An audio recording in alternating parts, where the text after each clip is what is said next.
Ya pemirsa, terima kasih Anda kembali bergabung bersama kami dalam program Saburai Talk. Semakin seru saja pembahasan kita terkait pelayanan publik, karena seksi sekali pelayanan publik ini ternyata ya. Oke, Pak Wali bisa menambahkan Pak terkait pelayanan publik ini?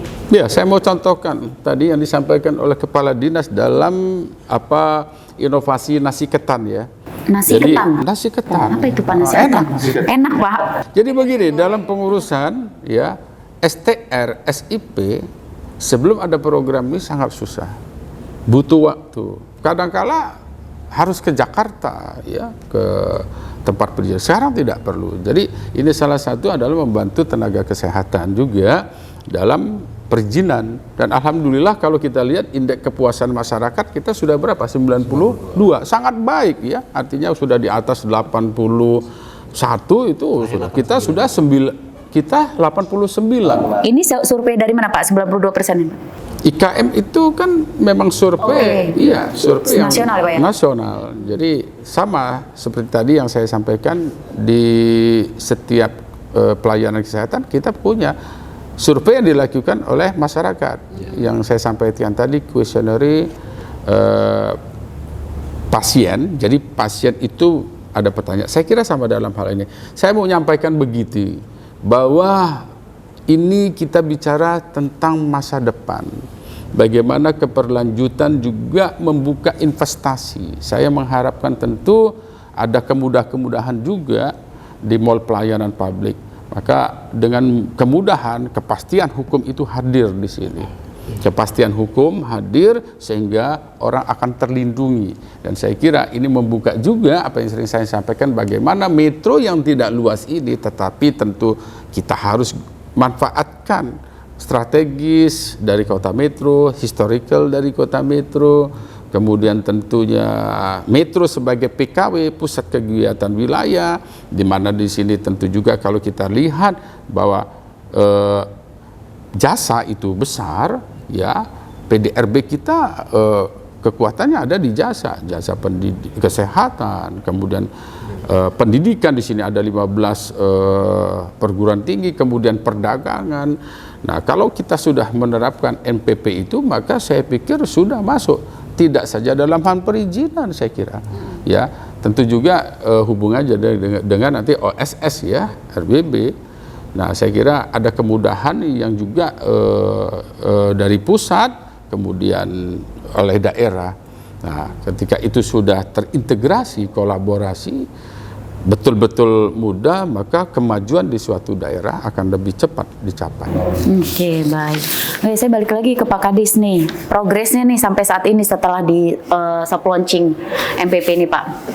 Iya, tadi saya sudah jelaskan untuk yang aspek kunjungan langsung ke mall pelayanan publik Kota Metro sudah ada 4.422 untuk yang hadir ke MPP.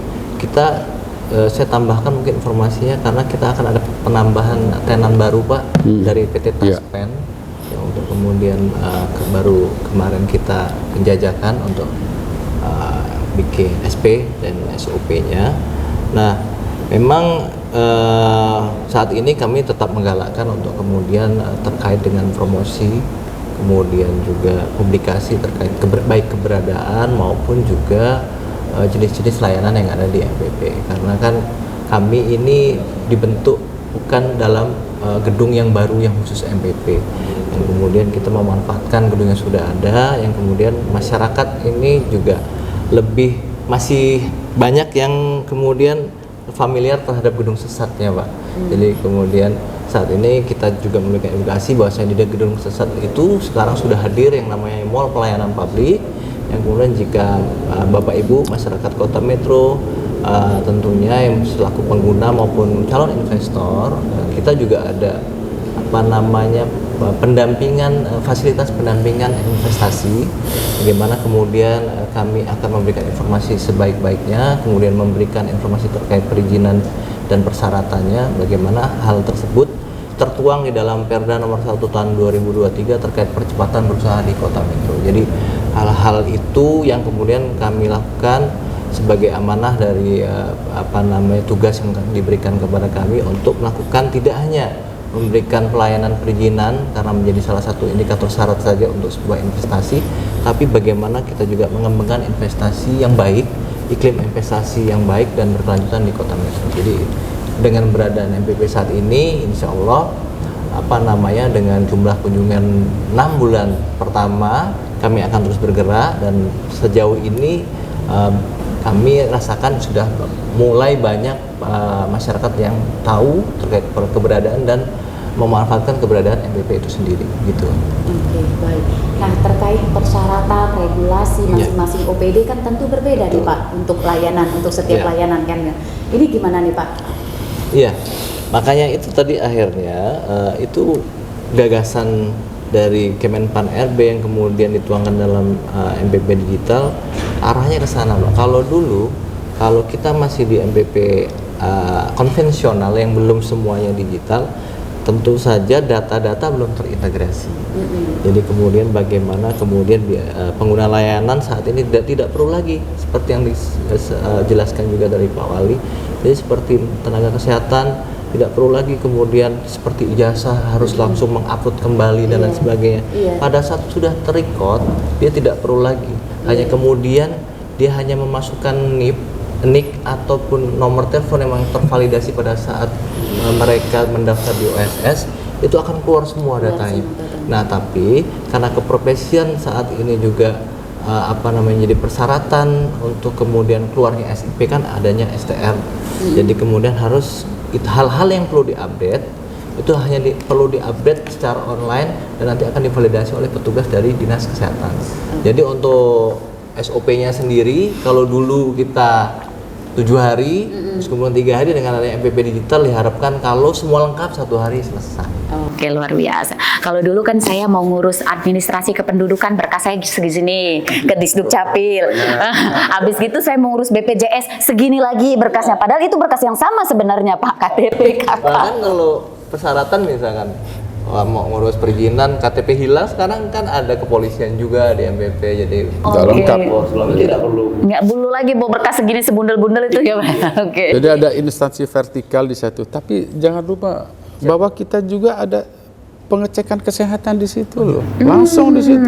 Ada layanan. Ada layanan langsung pengecekan kesehatan juga. Oh, apa saja itu Pak? Misalnya tes kesehatan apa Pak? Misalnya yang dasar-dasar aja? Ya dasar, saya kira pemeriksaan, misalnya keadaan kesehatan, Tes darah gitu. vital sign-nya, tensi, nadi, kemudian suhu itu umum ya, kemudian ditambah juga laboratorium sederhana. Jadi seperti di KTP kan harus ada golongan darah, jadi di situ sudah bisa. Cek aja di situ. Iya, Ya, kalau mau jadi urus SIM karena kan mall pelayanan publik satu atap terpadu ya semua, jadi instansi vertikal, instansi yang ada di OPD, kemudian ada juga dari BUMD, BUMN, kemudian ke depan ya kita harapkan bergabung bersama sajalah di situ. Jadi satu gedung itu melayani keseluruhan sehingga masyarakat ketika berada di satu tempat ya tadi selain tidak membawa berkas macam-macam ya membawa diri saja udah selesai. sudah selesai. Jadi mau bikin SIM nih, golongan darahnya apa, sana ke sana dulu. Ke puskes dulu sana. Memotong juga ongkos. Jadi saya kira mudah dan murah juga. Nggak perlu lagi kayak gitu ya Pak ya. Nah, yang paling penting nih Pak, pasti ini penting banget deh, ditunggu banget deh jawabannya. Apakah semua itu dijamin gratis Pak? Nah, silakan. Saya rasa ini pertanyaan yang paling Jadi ditunggu pelayanan publik tadi mudah, murah, terakhir gratis ya. Dijamin gratis. Gratis. Ke kamera dong Pak penegasannya. Seluruh dari 246 itu gratis karena kalau untuk PBG kan tidak dari kita. Jadi PBG yang dulu pengganti IMB memang masih berdistribusi terkait dengan bangunan, pendirian bangunan. Nah, itu penetapannya ada di Dinas PUTR, tapi loketnya ada di kita. Jadi terintegrasi juga. Ya, kalau sebenarnya secara perwali kita sebenarnya masih ada juga Pak yang berbayar sebenarnya dulu izin trayek. Tapi sampai dengan beberapa tahun ini memang sudah tidak ada lagi yang mengurus karena memang angkotnya sudah nggak ada Mbak. Jadi kalau yang lain kami pastikan gratis dan sesuai dengan SOP yang sudah kita tuangkan di masing-masing tenan yang ada di mall pelayanan.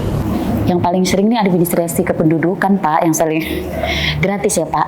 Gratis. Gratis. Saya sampaikan setiap pelayanan publik ya yang sudah menjadi ketentuan digratiskan, ya tentu di sini harus digratiskan. Kalau hal-hal yang berbayar seperti PBG memang itu sudah diatur di pusat juga ya, di OSES itu sudah mengatur demikian. Saya kira itu. Oke, yang paling sering itu tuh yang ditunggu administrasi kependudukan. Oke, gratis ya Pak ya.